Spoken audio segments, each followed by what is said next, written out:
हे खुदा तू मुझे नाम से जानता है। हे खुदा तू मुझे नाम से पहचानता है। हे खुदा तू मुझे नाम से जानता है। हे खुदा तू मुझे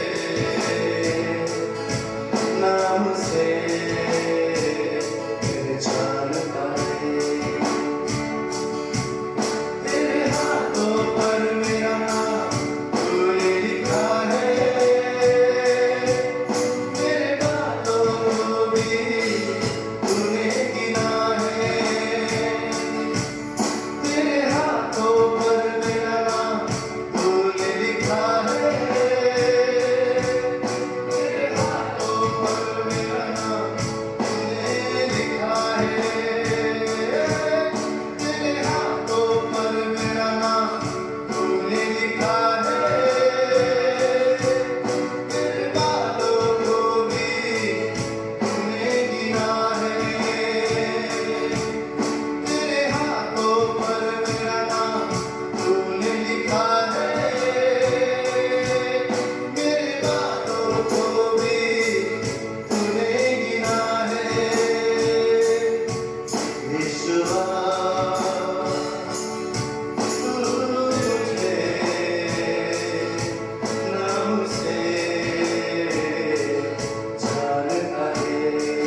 मुझ में है वो तुझे धन्य कहता है, तू भला है ओ यीशु,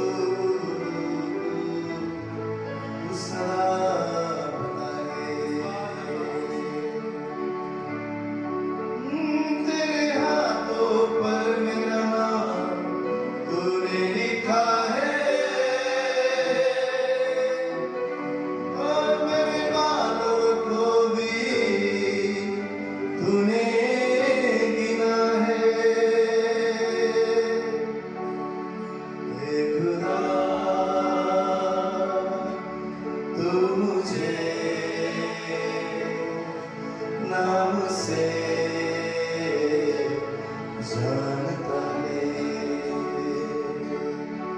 हे पिता, तू मुझे नाम से पहचानता है। अब्राहम का प्रभु, इसहाक का प्रभु, याकूब का प्रभु, तू मेरा है। अब्राहम का प्रभु, इसहाक का प्रभु, याकूब का प्रभु, तू मेरा है। तो उसे कहे अब्राहम का प्रभु, इसहाक का प्रभु, याकूब का प्रभु, तू मेरा है। हाथ को उठाकर उसे कहे अब्राहम का प्रभु, इसहाक का प्रभु, याकूब का प्रभु, तू मेरा है। ओ तू कभी ना छोड़ेगा,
अब्राहम का प्रभु, इज़राइल का प्रभु, याकूब का प्रभु तू मेरा है। जिसके हाथ में मेरा कल, जिसके हाथ में मेरा आज, और आने वाला कल वो मेरा है। जिसके हाथ में मेरा कल, जिसके हाथ में मेरा आज, और आने वाला कल वो मेरा है। तू कभी ना छोड़ेगा, तू कभी ना ठुकराएगा, तू मेरा है। यीशु मेरा है, तू कभी ना छोड़ेगा, तू कभी ना ठुकराएगा, तू मेरा है, तू मेरा है, तू हमारा है, तू हमारा है, यीशु राजा। यहोवा राजा है, सामर्थ से भरा, अनादि परमेश्वर वो यहोवा राजा है, सामर्थ से भरा, अनादि परमेश्वर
तेरी आराधना करो, दिल से आराधना करो, तेरी आराधना करो, दिल से आराधना करो, तुझ में ही जीऊं, तुझ में ही रहूं, यही दिल की है ख्वाहिश मेरी, मेरे जीवन से तुझे याद मिले, मेरी हर एक पल हो तेरी, तुझ में ही जीऊं, तुझ में ही रहूं, यही दिल की है ख्वाहिश मेरी, मेरे जीवन से तुझे याद मिले, मेरी हर एक पल हो तेरी, तेरी आराधना करूं, दिल से आराधना करूं, आराधना, तेरी आराधना करूं, यीशु राजा, दिल से आराधना करूं, तेरी आराधना,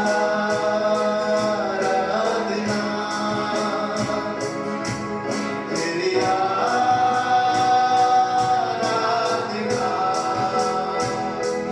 यीशु तेरे नाम की जय,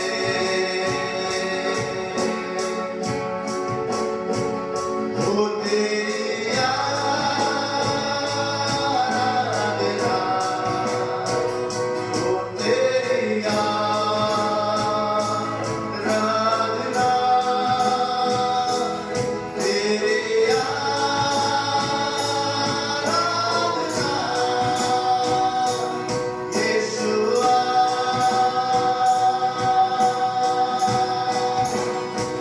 हो तेरी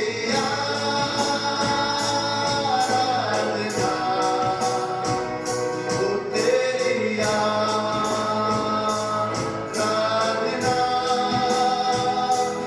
तेरी आराधना, यीशुआ,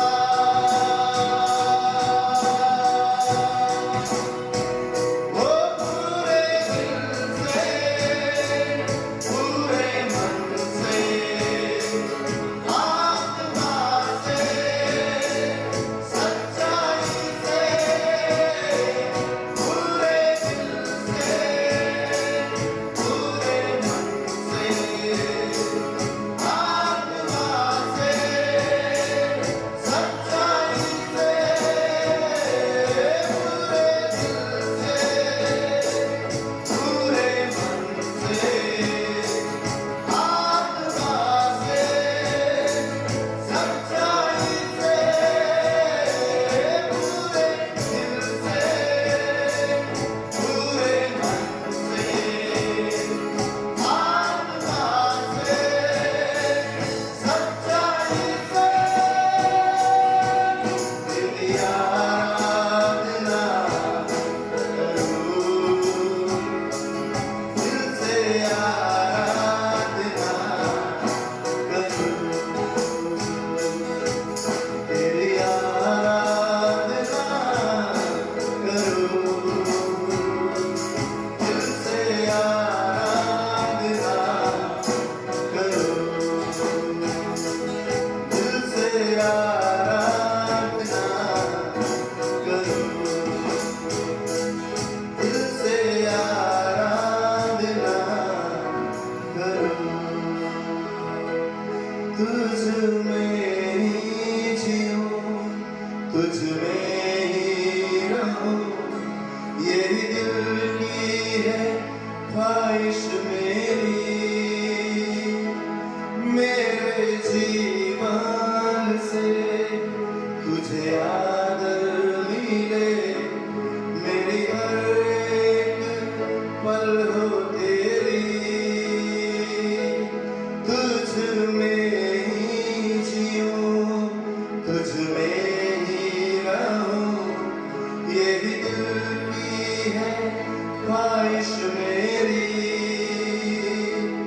मेरे जीवन से तुझे आदर मिले, मेरी हर एक पल हो तेरी, तेरी आराधना करूं, दिल से आराधना करूं, सदा पावे तेरी आराधना करूं, दिल से आराधना करूं, तेरी आराधना करूं, दिल से आराधना करूं।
मेरे होठों में, मेरी बातों में, इस दिल की हर धड़कन में तू।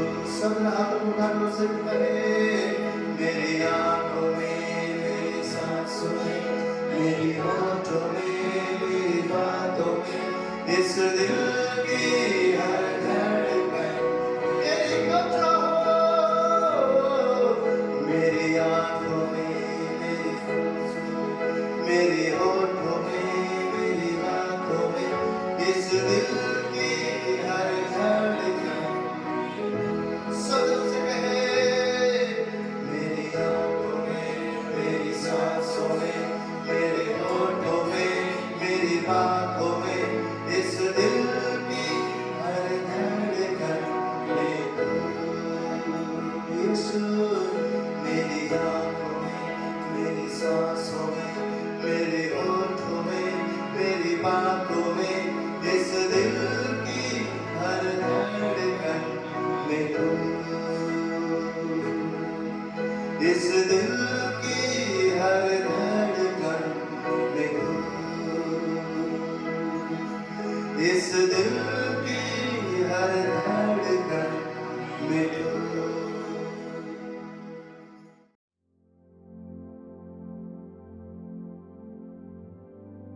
आज का वचन का शीर्षक है कि मसीह में हमारी बुलाहट क्या है। मसीह में हमारी बुलाहट क्या है, मसीह में हम क्यों आए हैं, क्यों परमेश्वर ने हमें चुना है, और सच्चा सेवा का अर्थ क्या है। तो आज हम लोग वचन के द्वारा इस बात को हम मनन करेंगे, देखेंगे। जो परमेश्वर ने जो वचन दिए हैं उसमें हम लोग पवित्र आत्मा हमारी अगुवाई करेगा, सिखाएगा। तो आइए हम सब पहला कुरिन्थियों को 15वां अध्याय निकालें। फर्स्ट कुरिन्थियों, पहला कुरिन्थियों 15 अध्याय, उसका 58वां वचन 15:58। इसलिए हे मेरे प्रिय भाइयों, दृढ़ और अटल रहो और प्रभु के काम में सर्वदा बढ़ते जाओ, क्योंकि ये जानते हो कि तुम्हारा परिश्रम प्रभु में व्यर्थ नहीं। Hallelujah, hallelujah. इसलिए हे मेरे प्रिय भाइयों, दृढ़ और अटल रहो और प्रभु के काम में सर्वदा बढ़ते जाओ, क्योंकि ये जानते हो कि तुम्हारा परिश्रम प्रभु में व्यर्थ नहीं। भाई से विनती करूंगा अभी इधर आगे आ जाए। यहाँ पे हम लोग दो चीज देख रहे हैं, सभी इधर ध्यान देंगे क्योंकि मैं सवाल भी पूछने वाला हूं। दो चीज यहाँ पर हम वचन में देख रहे हैं। पहला चीज क्या देख रहे हैं, प्रभु के काम में सर्वदा बढ़ते जाओ। सर्वदा बढ़ते जाओ, बोलिए सर्वदा बढ़ते जाओ। सर्वदा बढ़ते जाओ, कभी कभार नहीं, मन लगा तो नहीं, मूड होगा तो नहीं, परंतु प्रभु के काम में सर्वदा बढ़ते जाओ। और दूसरा हम लोग क्या देखते हैं, प्रभु में किया हुआ कोई भी काम, कोई भी परिश्रम व्यर्थ नहीं जाता, व्यर्थ नहीं जाता। मसीह के लिए जो भी हम कुछ करते हैं उसका प्रतिफल जरूर और जरूर मिलता है, क्योंकि परमेश्वर का वचन कह रहा है। और हमारे जीवन में, मेरे अपने जीवन में भी ये चीज को मैंने अनुभव किया है। इतने सालों में जब हम मसीह में, प्रभु में पहले आए, तो जहां पे भी हमको भेजा जाता था, भाई दीपक, सिस्टर कविता, हम सब मिलकर कहीं सेवा किए, और लोगों के साथ में भी हमको भेजा जाता था। यहां तक कि मेरे को अभी भी वो सेवा याद है, वो समय याद है, तो प्रभु की दया से हमने उस सेवा का मौका हमें मिला। सुबह 6:30 बजे हम लोग द्वारका पहुंचते थे। वहां के साउथ इंडियन सभा को हम लोग अटेंड करते थे। उसके बाद 8:30 बजे नासिर रोड पहुंच के पूरा कलीसिया का, चर्च का साउंड सिस्टम, चेयर पोछना, लगाना, कभी कभी झाड़ू पोछा भी करना, सब कुछ हम लोग करते थे। और उसके बाद 10 बजे सभा शुरू होती थी। आई थिंक 9 बजे या 10 बजे, 10 बजे शुरू होती थी। वो चलता था 2:30 बजे तक। फिर हम 3 बजे सब कुछ बाइंड अप करके 3:30 तक नासिर रोड पहुंचते थे। और उधर से जो भी बस मिला, जो भी मिला, उससे हम लोग शिरडी जाते थे। वहां पे हमारा ब्रांच था, उधर हम सेवा करते थे। उधर का सेवा 7, 7:30 बजे शुरू होता था।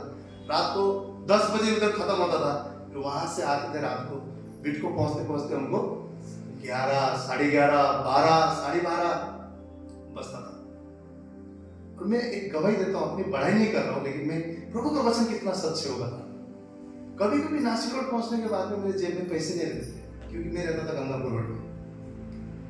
और उधर पहुंच के एक ब्रदर बोलते थे कि चलो ब्रदर, ओके फिर मिलते हैं, गुड नाइट। और वहां में मैं रिक्शा में बैठता था, रिक्शा वाले बोलते थे स्पेशल करो, जेब में 10 रुपए। और रिक्शा वाला उधर गोल गोल घुमाता था, और 15-20 मिनट लगा के वो भी परेशान हो गए, अकेले शालीमार तक पहुंचा। शालीमार से गंगापुर रोड का विद्या विकास सर्कल में मैं रहता था। रात को 12, 12:30, 1, 11 बजे, बारिश के टाइम में हो, कैसे भी हो, गिटार लेके मैं शालीमार से यहाँ तक एवरी टाइम मैं पैदल जाता था। और ये सोचता था 10 रुपये बच रहा, कोई बात नहीं, कभी होता भी नहीं था, लेकिन मैं आज परमेश्वर की महिमा के लिए आपको बता रहा हूँ। मैंने कभी भी जाके किसी को बोला नहीं कि मेरे को इतना तकलीफ होता है, मैं नहीं जाऊंगा, मेरे को ये परेशानी, मैं नहीं जाऊंगा, कभी नहीं बोले।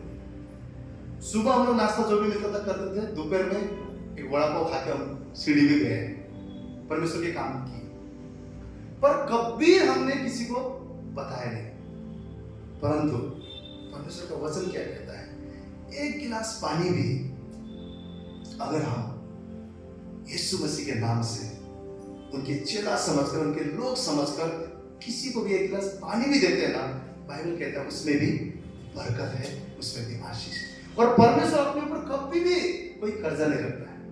जो हम उसके लिए करते हैं वो हमें जरूर और जरूर आशीर्वाद करके देता है। और ऐसे समय पर, ऐसी सेवा में मैं भाई दीपक और सिस्टर कविता के साथ में एक बार हम लोग गए थे। उन्होंने नया कार लिया था। हर कोई सोचता है अपना अभी अच्छे से चलाना भी नहीं आया, इतना दूर कैसे क्या लेके जाए, टूट जाए, खराब हो जाए, ये हो जाए, वो हो जाए। पर हम तीनों जन, आज भी मुझे याद है, 45 मिनट्स का रास्ता, आई थिंक 2 घंटा लगा के हम लोग गए, सेवा किया। आते समय भी उतना टाइम लगा, आए अच्छे से। हम लोग को अपर टिप देने के लिए भी पता नहीं था कि लाइट कैसे आगे देना है, चढ़ाई में कैसे चलाना है, परंतु परमेश्वर हृदय देखता है। सेवा क्या है? बहुत बार हम क्या समझते हैं कि 5-fold मिनिस्ट्री ही सेवा है। कलीसिया के अंदर जो 5 प्रकार की सेवा दिया गया है वो क्या क्या है? प्रेरित, फिर भविष्यवक्ता, फिर सुसमाचार को प्रचार करने वाले यानी कि इवेंजलिस्ट, उसके बाद जो रखवाला करने वाला यानी कि पास्टर, फिर टीचर जो शिक्षक है, सिखाता है। ऐसे 5 तरीके के सेवा को हम लोग मोस्टली क्या बोलते हैं कि ये सेवा करनी है। उसमें नो डाउट उसमें कई सारे दास अपने आप को समर्पण करके 5 तरीके की जो सेवा बनाया हुआ है। आज की डेट में तो उस 5 तरीके की सेवा में भी बड़ा कौन छोटा कौन हो गया है, परंतु उस सेवा को अगर हम देखें तो वो सेवा बड़ा और छोटे के लिए नहीं बनाया गया है, परंतु वो सेवा मसीह के अंग में बढ़ोतरी के लिए बनाया हुआ है। एक मन होकर सब मिलकर मसीह के राज्य को बढ़ाने के लिए वो सेवा बनाया हुआ है, भाईचारे के लिए वो सेवा बनाया हुआ है, ताकि 5-fold मिनिस्ट्री परमेश्वर के काम को आसान तरीके से आगे बढ़ा सके। लेकिन बहुत बार हम लोग क्या समझते हैं कि वो ही उतना ही सेवा है। अरे वो तो दास है, सेवा कर रहे हैं, 5-fold मिनिस्ट्री में सेवा कर रहे हैं, भविष्यवक्ता है, सेवा कर रहे हैं, पास्टर हैं, सेवा कर रहे हैं, प्रेरित हैं, सेवा कर रहे हैं, टीचर है, सेवा कर रहे हैं, इवेंजलिस्ट है, इसलिए सेवा कर रहे हैं। हम लोग ये सोचते हैं, परंतु आज वचन के द्वारा हम सीखते हैं कि हर एक विश्वासी सेवक है। हर एक मसीह में विश्वास करने वाला, हर एक व्यक्ति जिसको यीशु के लहू से जो धुला हुआ है वो सेवक है। क्योंकि यीशु मसीह ने, बाइबल में अगर हम पढ़ते हैं तो जो भी दास थे, मूसा कोई पास्टर नहीं थे, परंतु वो अगुवे के साथ सेवक था। अय्यूब के बारे में हम देखते हैं तो धर्मी इंसान था और एक व्यापारी था, लेकिन परमेश्वर ने उसको एक सेवक करके चुना, वो कोई पास्टर नहीं था। अगर हम लोग दानियल के जीवन में देखेंगे, वो भी एक सेवक था। जितने भी हम लोग बाइबल में परमेश्वर के सेवक देखते हैं, वो लोग सब क्या थे? सेवक। परमेश्वर के जो भी दास थे वो सेवक थे, उन्होंने परमेश्वर की सेवा करी। यहां तक कि यीशु मसीह भी सेवक बनकर इस धरती पर आया। मरकुस उसका 10 और 45 क्या कहता है? मरकुस उसका 10 अध्याय उसका 45वां वचन।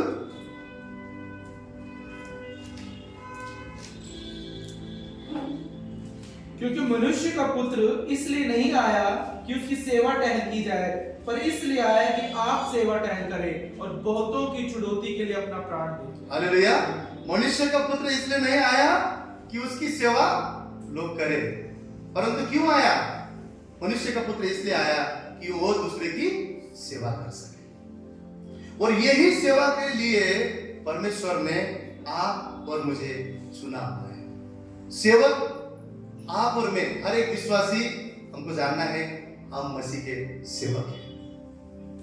और जब लोगों ने आकर पूछा, प्रभु जो व्यवस्था का मुख्य आज्ञा क्या है, प्रमुख आज्ञा क्या है व्यवस्था का, यीशु मसीह ने मरकुस में 12 अध्याय 30 और 31 में क्या बोला? और तू प्रभु अपने परमेश्वर से अपने सारे मन से और सब सारे प्राण से और अपनी सारी बुद्धि से और अपनी सारी शक्ति से प्रेम रखना। और मरकुस 12:31 में क्या लिखा है? और दूसरी ये बात है, तू अपने पड़ोसी से अपने समान प्रेम रखना, इससे बड़ी और कोई आज्ञा नहीं। यीशु मसीह ने क्या दिया? 2 आज्ञा। पहला क्या दिया कि अपने परमेश्वर से अपने सारे मन से, अपनी सारे प्राण से, अपनी सारी बुद्धि से और अपनी सारी शक्ति से प्रेम करना। और दूसरा आज्ञा क्या दिया कि अपने पड़ोसी से अपने समान प्रेम रखना। तो परमेश्वर ने क्या किया? परमेश्वर के प्रेम को पड़ोसी के प्रेम के साथ में जोड़ दिया। एक्चुअली यहां देखा जाए तो क्या मीनिंग हो रहा है? परमेश्वर के प्रेम को पड़ोसी के प्रेम के साथ जोड़ दिया। क्यों? यूहन्ना 1 यूहन्ना 4:20 क्या बोलता है? यदि कोई कहे कि मैं परमेश्वर से प्रेम रखता हूं और अपने भाई से बैर रखे तो वह झूठा है, क्योंकि जो अपने भाई से जिसे उसने देखा है प्रेम नहीं रखता, तो वह परमेश्वर से जिसे उसने नहीं देखा प्रेम नहीं रख सकता। तो यीशु मसीह ने जो 2 आज्ञा थे, पहला आज्ञा क्या बोला? परमेश्वर से पूरे मन से, पूरे बुद्धि से, पूरे सामर्थ्य से उससे प्रेम करो। और दूसरा आज्ञा क्या बोला? अपने समान अपने पड़ोसी। पड़ोसी कौन है? पड़ोसी हमारे बाजू में रहने वाले वही नहीं है। पड़ोसी हर एक कोई इंसान जो हमारे जैसे दिखता है, हर एक दूसरा इंसान पड़ोसी है। और यीशु मसीह ने क्या सिखाया कि अगर तुम अपने भाई को देखकर प्यार नहीं कर सकते हो, तुम उस अनदेखा परमेश्वर से तुम कैसे कह सकते हो कि मुझसे तुम प्रेम करते हो? और बाइबल बोलते हैं तुम झूठे हो। तो परमेश्वर ने क्या, यीशु मसीह ने क्या किया? जो परमेश्वर का प्रेम जो था उसको पड़ोसी के प्रेम के साथ जोड़ दिया और कहा, और क्या कहा कि अगर तुम भाई से प्रेम करते हो तो मुझसे भी प्रेम करते हो। मत्ती रचित सुसमाचार उसमें 25 अध्याय में अगर हम देखते हैं, बोलेंगे नहीं हम लोग ऐसे देखेंगे तो आप बाद में पढ़ सकते हैं, तो वहां पे हम लोग क्या देखते हैं? यीशु मसीह कहते हैं कि मैं जब भूखा था तुमने मुझे खिलाया, जब मैं प्यासा था तुमने मुझे पिलाया, जब मैं बंदी गृह में था तुम मुझे मिलने आए। तो जो उसके लोग थे, परमेश्वर के लोग क्या बोलने लगे? अरे यीशु मसीह, अरे प्रभु, हमने आपको कब भूखा देखा? हमने आपको कब नंगा देखा? हमने आपको कब जेल में देखा, बंदी गृह में देखा कि आपसे मिलने आया? तो यीशु मसीह ने क्या कहा? जिस किसी ने इन मेरे भाइयों से ये बातें किया उसने मेरे लिए भी किया।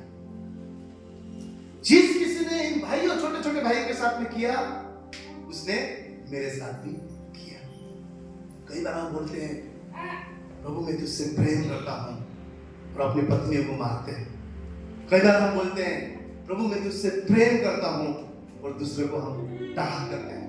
कई बार हम बोलते हैं प्रभु मैं तुझसे प्रेम करता हूं और दूसरे के बारे में हमेशा दूसरे के इंसल्ट करते हैं, दूसरे के कैरेक्टर को मजाक में उड़ाते हैं, दूसरे के बारे में आप अनाप शनाप बोलते हैं, यहां तक कि श्राप देते हैं और हम बोलते हैं प्रभु मैं तुझसे प्रेम करता हूं। यीशु मसीह ने 2 आज्ञा में हमें ये सिखाया कि परमेश्वर का प्रेम पड़ोसी के प्रेम के साथ में उसने जोड़ा।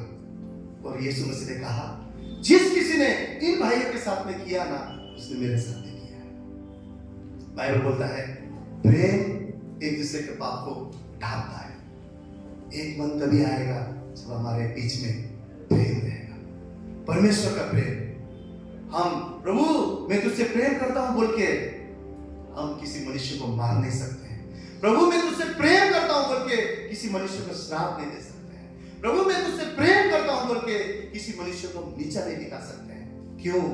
यीशु मसीह कहते हैं पड़ोसी से अपने समान प्रेम कर, और पहला आज्ञा सबसे पहले मुझसे तुम प्रेम कर। और बाइबल में ये कहा गया है मुझसे तुम प्रेम तभी कर सकते हो जब तुम पड़ोसी से प्रेम करते हो, जब तुम भाई से प्रेम करते हो, जब तुम एक दूसरे से प्रेम करते हो।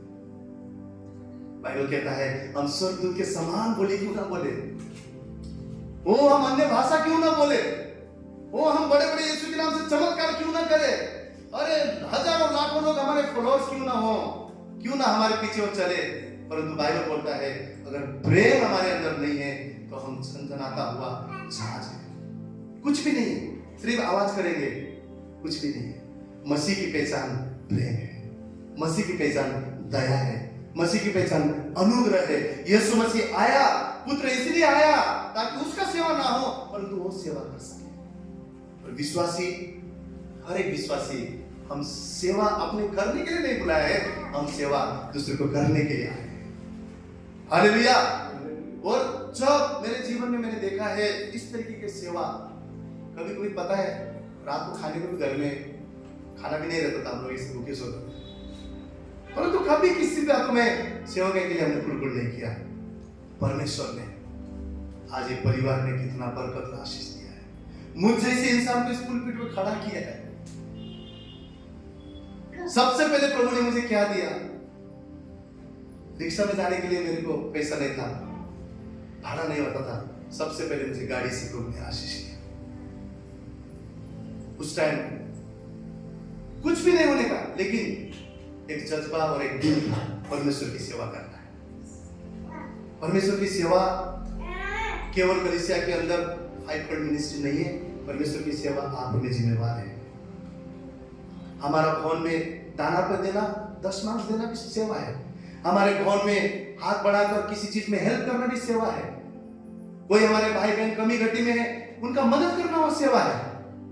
कहीं जाकर हमारी गवाही को हम बांटते हैं, लोगों के विश्वास को बढ़ाते हैं, वो भी सेवा है। किसी घर में तकलीफ है, झगड़ा है, हम जाकर यीशु के नाम से शांति लाते हैं, वो भी सेवा है। किसी के लिए आप घर में बैठ के मध्यस्थी करते हो, प्रार्थना करते हो। चर्च के लिए कितने दिन प्रार्थना करते हैं, प्रभु संडे सेवा आ रहा है, प्रभु तेरे दास, तेरे लोग जमा होंगे, प्रभु तेरे भवन में तेरा महान हुजूरी हो, उपस्थिति हो, वो कलीसिया की जरूरत पूरा कर। कितने दिन प्रार्थना करते हैं, कितने दिन कलीसिया के मेंबर के लिए प्रार्थना करते हैं, प्रभु ये भवन इतने दिन में सीमित ना हो, तेरा राज्य बढ़ने पाए। कितने जन जो यहाँ से रिकॉर्ड होता है उस चीज को फॉरवर्ड करके लोगों को पहुंचाते हैं। ये सेवा है, ये सेवा, ये सिर्फ हमारा काम नहीं है, ये हर एक का काम है, ये हर एक का काम है। हर एक को दूसरे व्यक्ति को चर्च में इनवाइट करना, ये आपका मेरा सेवा है। दूसरे लोगों को बताना यीशु मसीह के बारे में, भाई कलीसिया में आओ, बहन कलीसिया में आओ, यीशु के पास आओ, ये आपका मेरा सेवा है। ये सिर्फ जो अगुवे उनका ही जिम्मेवारी नहीं है, हर एक जन का ये सेवा है। आप किसी मैसेज को, किसी आराधना को, रिकॉर्ड किए हुए चीजों को आप अपने ग्रुप में बांटते हो, अपने लोगों में बांटते हो, आपको पता नहीं है। बाइबल बोलता है कोई भी उसका शब्द ऐसे खाली नहीं आएगा। आप भेजिए, बांटिए, लोगों तक पहुंचाइए। आज मीडिया का समय है, तब यीशु मसीह जहां जाकर प्रचार करता था, परंतु आज इस बात में भी कितना आसान है, हम उतना भी नहीं करते हैं कि हमको लगता है दूसरे का काम है, हमारा बड़े काम है। लास्ट संडे एक मन के लिए परमेश्वर ने वचन दिया, और आज ये संडे परमेश्वर बात कर रहे हैं, आप और मैं एक मन के साथ परमेश्वर की सेवा को बढ़ा सकते हैं। एक होकर ही परमेश्वर का सेवा करने वाला है। ये 5 पॉइंट मिनिस्ट्री अगर एक भी चीज नहीं है, कमी है, तो उतना ताकतवर नहीं है, लेकिन ये 5 चीजें मिलकर अगर एकता आ जाए, एक मन हो जाए, तो इसमें सामर्थ्य है, बल है। हालेलुया। आप और मैं मसीह के अलग अलग अंग हैं। ये केवल सिस्टर कविता का, भाई दीपक का, केवल मेरा, सिर्फ हम तीनों का काम नहीं है। ये भवन बढ़ाने के लिए हर एक इंसान को परमेश्वर ने जिम्मेदारी दिया है, क्योंकि हर एक विश्वासी उसका सेवक है। हालेलुया। हर एक विश्वासी उसके सेवक है। 2024 में हमारा हृदय सेवा के लिए तरसे। हमारा प्रार्थना, प्रभु मैं तेरे लिए उपयोग होना चाहता हूँ। प्रभु तूने बहुत कुछ मुझे दिया है, मैं जो भी कुछ मेरे पास है उन चीजों से तेरी महिमा करना चाहता हूँ। मैंने कलीसिया के अंदर कुर्सी साफ भी किए हैं, झाड़ू भी मारा है, पोछा भी मारा है। पसीना पसीना होकर हम घंटों स्पीकर को उठा के सेकंड फ्लोर, थर्ड फ्लोर शादियों में उन लोग लगाते थे। बड़ा आनंद की, गर्व की बात है। प्रभु को महिमा हो कि वो हम जैसे लोगों को इस्तेमाल करें। लेकिन प्रभु ने कभी भी उस चीज को ऐसे जाने नहीं दिया। मैं विश्वास करता हूं जो परमेश्वर के लिए हमने किया है, आज हम काट हम जैसे निर्बुद्धि इंसान को परमेश्वर आज अपने वचन देकर खड़ा करता है। हम जैसे पापी इंसान को लहू से धोकर अपने लिए इस्तेमाल करके आज इस पुलपिट पर खड़ा किया हुआ है, कलीसिया दिया हुआ है। हम सब एक परिवार है। तो मैं आपसे क्या कहना चाहता हूं कि हमारा जो प्रमुख काम, जिस बातों के लिए परमेश्वर ने आप मुझे चुना है, उसकी सेवा है। उसकी सेवा के लिए परमेश्वर ने हमें चुना है। क्या आपके दिल में कभी बोझ आता है, मेरे पड़ोसी को अभी तक मैंने यीशु के बारे में नहीं बताया? कभी आपके दोस्त के लिए बोझ आता है, अरे इस चीज को, इस भाई को, इस मेरे फ्रेंड को जो अविश्वासी, उसको नहीं बताया? कभी आपको बोझ आता है? कभी आपके रिलेशन के रिलेटिव के लिए बोझ आता है? पता है आज की डेट में क्या हो गया है, कई बार ना हम लोग ये भी बोलते हैं कि, ये भी सुनते हैं कि सिर्फ परमेश्वर के राज्य की बात करेंगे, बाकी चीज की नहीं। लेकिन विश्वासी को ना नरक के बारे में भी उतना ही पता होना चाहिए, क्योंकि वो बाइबल बोलता है जलता हुआ आग, अनंत काल के कीड़े, हमेशा मारने वाला, वहां पे शैतान का राज्य है।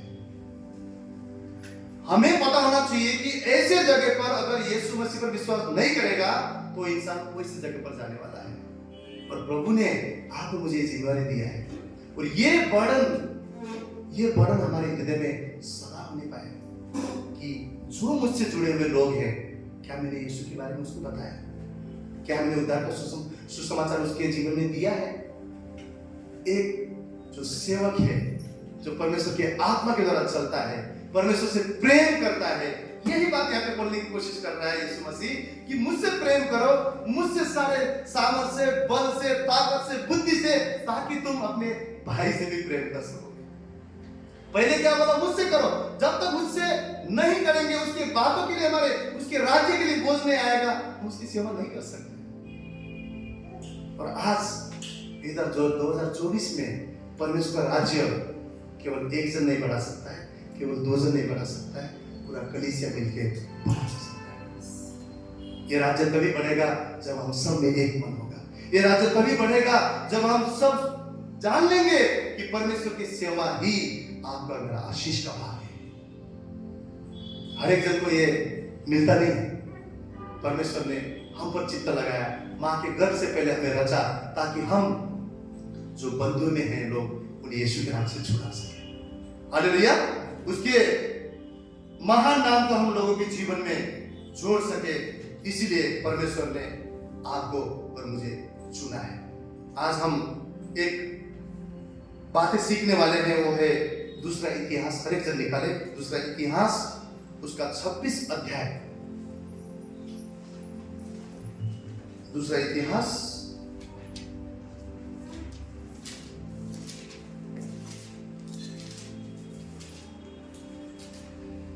उसका 26 अध्याय को हम लोग निकालेंगे। यहां पे क्या लिखा है? उज्जियाह राजा के बारे में। बोलिए उज्जियाह राजा। उज्जियाह राजा। उज्जियाह राजा के बारे में यहाँ पे लिखा हुआ है कि हम परमेश्वर की जब सेवा करते हैं तो हमारे जीवन में क्या आशीर्वाद है, और जब हम परमेश्वर की सेवा नहीं करते हैं तो हमारे जीवन में क्या हमें नुकसान भुगतना पड़ता है। या तो उज्जियाह के राजा के बारे में अगर हम देखते हैं तो उज्जियाह, उसका 3रा वचन को पढ़ेंगे।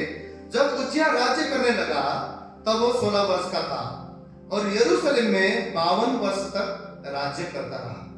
उसकी माता का नाम एकिल्या था, जो यरूशलेम की थी।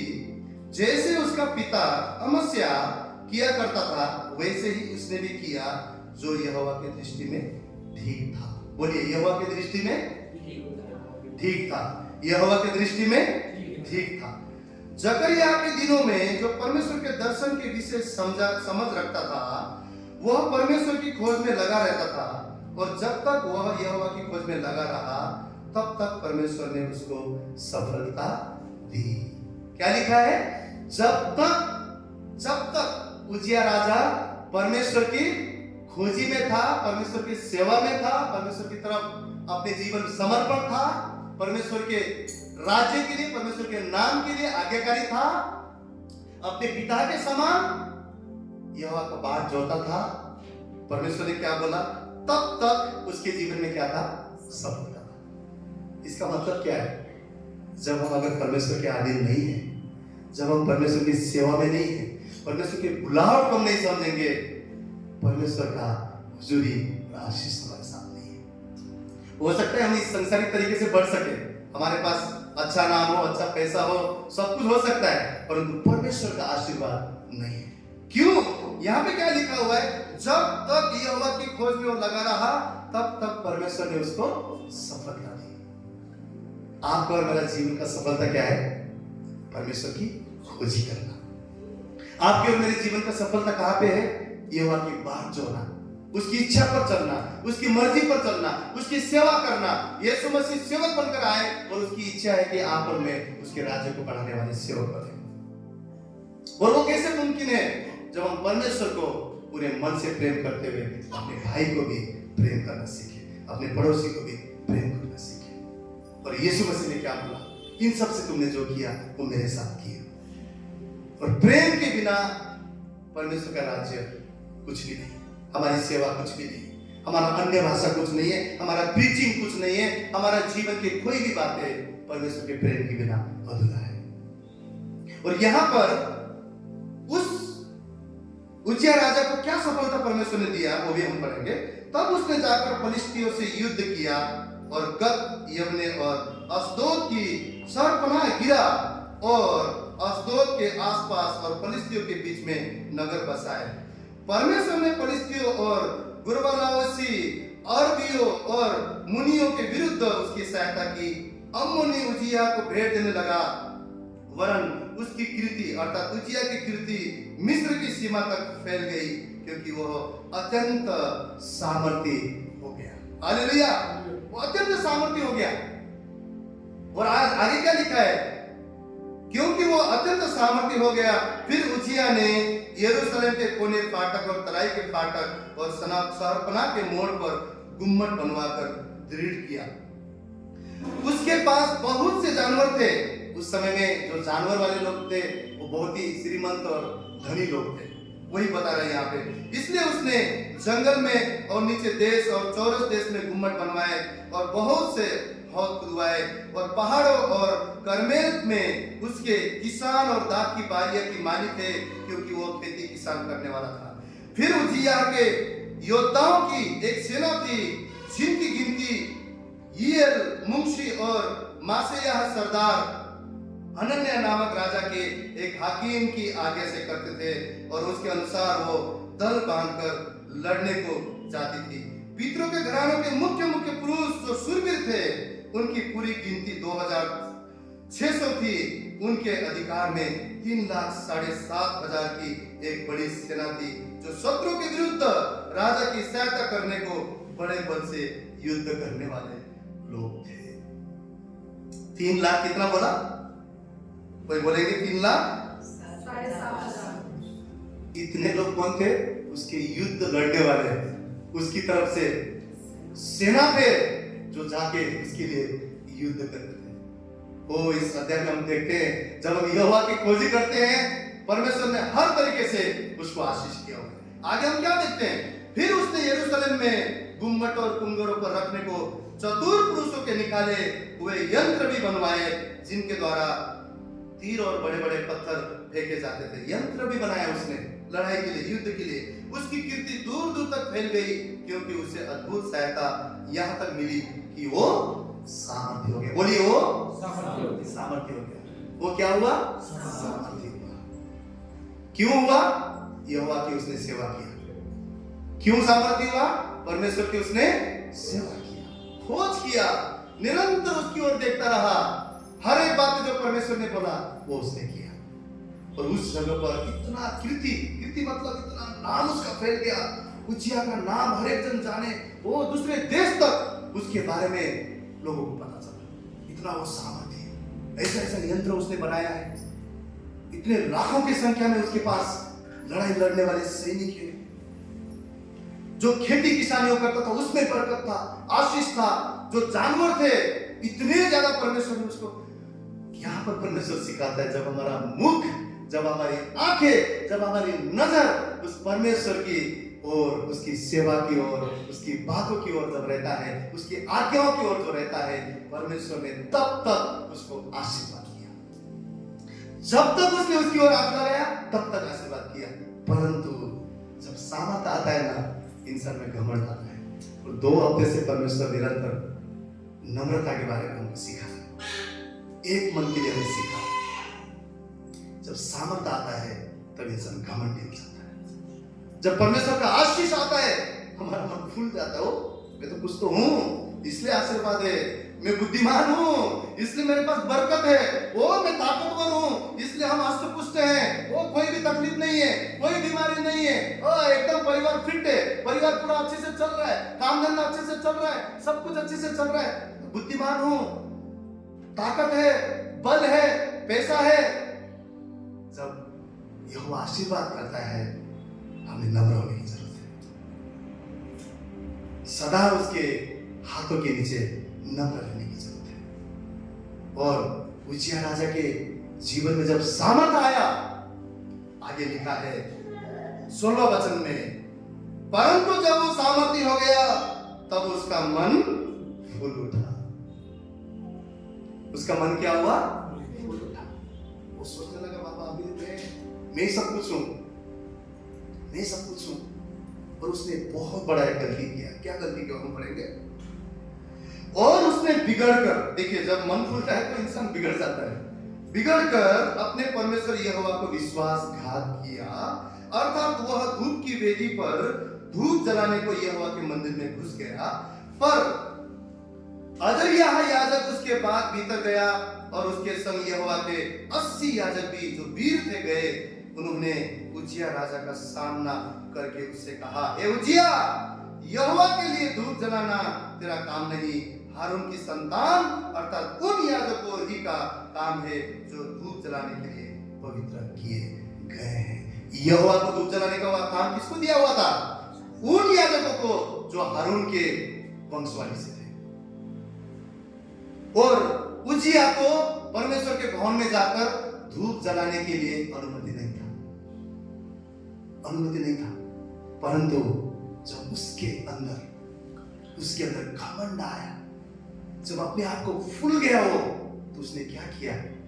अभिषेक का आदर नहीं किया, परमेश्वर के दास का आदर नहीं किया, परमेश्वर के सच्चे सेवक का आदर नहीं किया, परमेश्वर के भय मानने वाले लोग जो परमेश्वर के राज्य को बढ़ाना चाहते हैं, जो परमेश्वर के लिए मेहनत करते हैं, राज्य के लिए किसी भी बिना सोच के अपने कोई भी फायदे के लिए नहीं, परंतु परमेश्वर के राज्य के लिए जो पवित्र माने गए हैं, जो चुने हुए हैं। उज्जियाह राजा ने क्या किया? मन में फूल के मैं भी इस चीज को कर सकता हूं, वो पवित्र मंदिर में घुसा और क्या किया?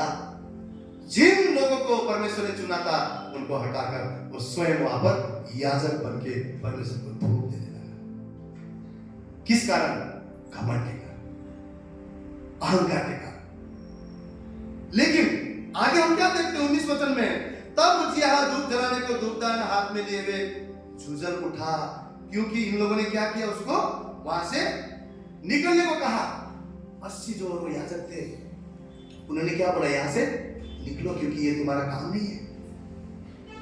ये हारून के जो दास लोग हैं, हारून के जो संतान है, वही इस चीज को कर सकते हैं। तो वहां से हटाने लगे। तो वहां पे उज्जियाह क्या करने लगा? धूपदान हाथ में था और उनसे गुस्सा करने लगा। तब क्या बोलता है वचन? वो याजक पर झुंझल रहा था कि याजकों को देखते देखते यहोवा के भवन में धूप की वेदी के पास ही उसके माथे पर कोढ़ प्रकट हुआ। वो हाथ में धूप लिया हुआ था। यहोवा ने उसके जीवन में क्या किया? बाइबल बोलता है देखते ही देखते उसके माथे पे कोढ़ आ गया। और उस समय में कोढ़ी इंसान को परमेश्वर के भवन तो दूर है, घर में भी नहीं रखा जाता था, उसको अशुद्ध मानते थे। और जब कोढ़ हुआ उसको भवन से निकलना पड़ा, और उसको यहाँ तक कि दूर रह के दूसरे घर में रहना लगा। और पता है वो कोढ़ कब तक रहा?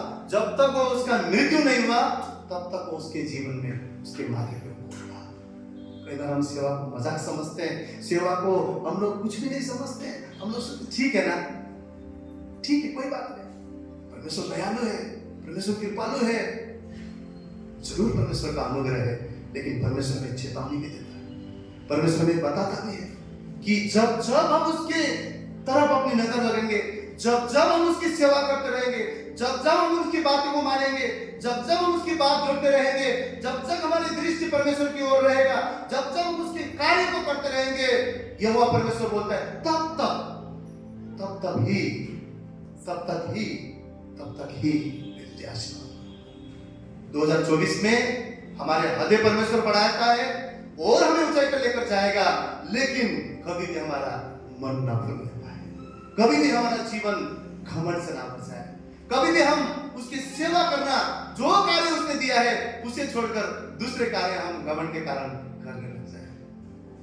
बाइबल में बोलता है उसे धूप देने का कोई अधिकार नहीं था, लेकिन जब उसने मन में घमंड करके फूल के जब वो मंदिर में घुसा, बाइबल बोलता है यहोवा परमेश्वर ने उसके माथे पर कोढ़ दिया और मृत्यु तक वो कोढ़ उसके जीवन में रहा। अर्थात कभी भी उसके भवन में आ नहीं सका, कभी परमेश्वर की उपस्थिति में आ नहीं सका, कभी परमेश्वर की हुजूरी में आ नहीं सका। क्यों? परमेश्वर को हमेशा आज्ञाकारी लोग पसंद है, परमेश्वर को हमेशा नम्र लोग पसंद है, परमेश्वर को हमेशा उसको खोजने वाले लोग पसंद है, परमेश्वर को हमेशा उसकी सेवा करने वाले लोग पसंद है। आपको मुझे परमेश्वर ने ऐसे नहीं चुना है, परमेश्वर ने हमें चुना है ताकि हम जाकर सेवा करें, ताकि हम जाकर मसीह के लिए उपयोग हो, खर्चा हो, हम परिश्रम करें, हम जाएं और लोगों के लिए हमारे हृदय में बोझ होने पाए। उस आत्मा के बारे में क्या, हमारे रिश्तेदारों के बारे में क्या नहीं सुनते हैं, इग्नोर करते हैं, वो उनका लेखा है। लेकिन हमारे मन में यह भी विश्वास हो प्रभु एक समय आएगा तो वही परमेश्वर है जिसने शाऊल को पौल बनाया, तो वही परमेश्वर है प्रभु जो मूसा बोलता था तो बोलने भी नहीं आता, ऐसे इंसान को ले जाकर वहां पर पूरे इजरायली लोग का उसने अगुवे बनाया। वही परमेश्वर हमारा है जो हम सिर्फ हमको विश्वास करने की जरूरत है कि मेरे घराना आज नहीं, मेरे लोग आज नहीं, जिसको भी हम शुभ समाचार देते हैं उसने आज इग्नोर भी किया हो, लेकिन प्रभु तेरा वचन कभी खाली नहीं जाएगा। ये हमारा विश्वास और हमारा प्रार्थना। और यीशु मसीह ने जैसे कहा कि अपने प्रेम को, परमेश्वर के प्रेम को उसने बड़ों किसी के साथ जोड़ा और कहा जिस किसी ने भाइयों के साथ किया है मेरे साथ भी किया है। तो इस 2024 में, इस नए वर्ष में सेवा के अर्थ को हम जाने। हम इसलिए भी आना सोचे कि भवन में आना सेवा है, और जो ये लोग करते हैं वही सेवा है, और बजाते और गाते तो वही सेवा है, प्रीच करते तो वही सेवा है। हम में से हर एक जन परमेश्वर का सेवक है, और इस राज्य को बढ़ाने के लिए, मसीह के राज्य को बढ़ाने के लिए हम सबका उतना ही जिम्मेवारी है। हम जहां भी हैं परमेश्वर के कार्य करें। और जिस प्रकार यहाँ पे हम लोग उज्जिया राजा के बारे में देखते हैं, जब जब उसकी सेवा करता रहा, जब जब उसकी बातें मानता रहा, जब जब परमेश्वर को ढूंढता रहा, यहोवा ने तब तब उसको आशीर्वाद किया। और दूसरा चीज यहाँ पर हम सीखते हैं, जब प्रभु हमें सामर्थ्य दे, जब प्रभु हमें उठाए, जब प्रभु हमारा इस्तेमाल करे, जब प्रभु हमें चारों तरफ से फैलाए, जब प्रभु हमारे जो सरा दे उसको बढ़ाए, हमारे तुंगों को चौड़ा करे, जब प्रभु हमारे नाम को फैलाए, तो कभी भी घमंड हमारे जीवन में ना आए। हम उसकी सेवा करना ना भूले, हम नम्र होना ना भूले, हम दूसरों की सेवा करना ना भूले, भाईचारे ना भूले। हमेशा हम एक परमेश्वर के समान, यीशु मसीह के समान हृदय रखें, जो वेश्या स्त्री को भी माफ किया। लोगों ने जब पत्थर मारा, उसने कहा, उसने नीचे लिखने लगा और बोला, जिसने इन सारे पाप में से कुछ भी नहीं किया वही उसको मारेगा, जो योग्य वही मारेगा। हर एक ने पाप किया था और सब चले गए, लेकिन यीशु मसीह ने क्या किया? यीशु मसीह ने उस स्त्री को उठाया। कहीं बार पता है, जब वो सामरी स्त्री था, आपने पढ़े होंगे, जब यीशु मसीह उससे बात कर रहे थे तो उनके चेले भी ऐसे थोड़ा सा ना आश्चर्यचकित हो गए कि ये रब्बी इनसे क्यों बात कर, इससे क्यों बात कर रहा है? क्योंकि मतलब सोचिए, उनका दृष्टि ऐसा था कि ये इतने निचली वेश्या, जिसका कोई समाज में औकात नहीं है, कोई उसको पूछते नहीं है, ऐसे स्त्री के साथ यीशु मसीह क्यों बात कर रहा है? वो क्या है पता है? वो परमेश्वर का प्रेम है, उसका दिल था, हृदय था। यीशु मसीह ने जब उससे बात किया, उसके चेले आश्चर्यचकित हो गए। किसी ने पूछने की हिम्मत नहीं की, लेकिन वो मनोमन आश्चर्यचकित हो गया कि रब्बी, हमारा इतना बड़ा परमेश्वर इस स्त्री से क्यों बात कर रहा है? इस स्त्री से क्यों बात कर रहा है? हम कई बार हमारे जीवन में न्याय करने लगते हैं, ये ऐसा है, वो ऐसा है। आज सेवा में पता है सबसे ज्यादा समस्या वही है, ये चर्च दूसरे चर्च को नीचा करता है, ये दास दूसरे दास को नीचे करता है। मसीह के राज्य में एक मन नहीं है। लेकिन परमेश्वर ने कहा, ना सिर्फ एक भवन के लिए, लेकिन परमेश्वर ने अपने राज्य के लिए कहा कि अगर तुम एक मन आपस में रखोगे, एक मन रखोगे, तो ना सिर्फ एक ही कलीसिया पे, लेकिन पूरे उसके मसीह के राज्य में वो आशीर्वाद कौन दे देगा, सामर्थ कौन दे देगा। आप और हम सब में एक मन बहुत ही जरूरी है, और वो एक मन एक दूसरे से प्रेम करने के द्वारा आएगा। और बाइबल बोलता है कि उसने अपना प्रेम पड़ोसी के प्रेम के साथ में जोड़ दिया है।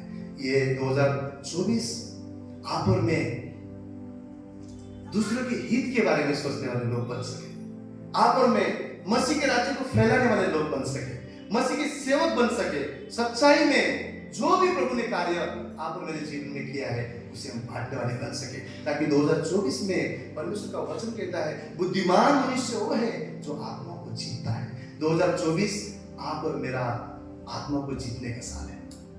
ये कलीसिया इतने में सीमित ना रहे, केवल भवन इतना ही सीमित ना रहे, हमारे आजू बाजू के लोग यीशु मसीह को जान सके, हमारे कार्यस्थल में यीशु मसीह को लोग जान सके, हमारे किए हुए रिकॉर्डिंग, किए हुए प्रार्थना, किए हुए उपवास, किए हुए यहाँ से किया हुआ आराधना पूरा हमारे जीवन में हम इस प्रकार फैला सके, लोग जहां पे भी हो सुनकर यीशु मसीह पर विश्वास कर सके। आइए हम सब मिलकर मसीह के राज्य को बढ़ाने वाले बने, और जो प्रभु ने हमें काम दिया है उस चीज को करने वाले बने। और भले प्रभु हमें सामर्थ्य बनाए, भले प्रभु हमें कीर्तिमान बनाए, भले हमें कितना भी परमेश्वर ब्लेस करे, लेकिन सदा ये हृदय उसकी सेवा करता रहे और सदा उसके प्रति नम्र और दीन रहे, ताकि हम सदा यहोवा में आशीर्वाद करते रहे और हमारा तंबू चौड़ा होते जाए। 2024 आत्माओं का जीतने का साल है, और उन आत्माओं को जीतने के लिए आप और मैं सेवक हैं। हालेलुया।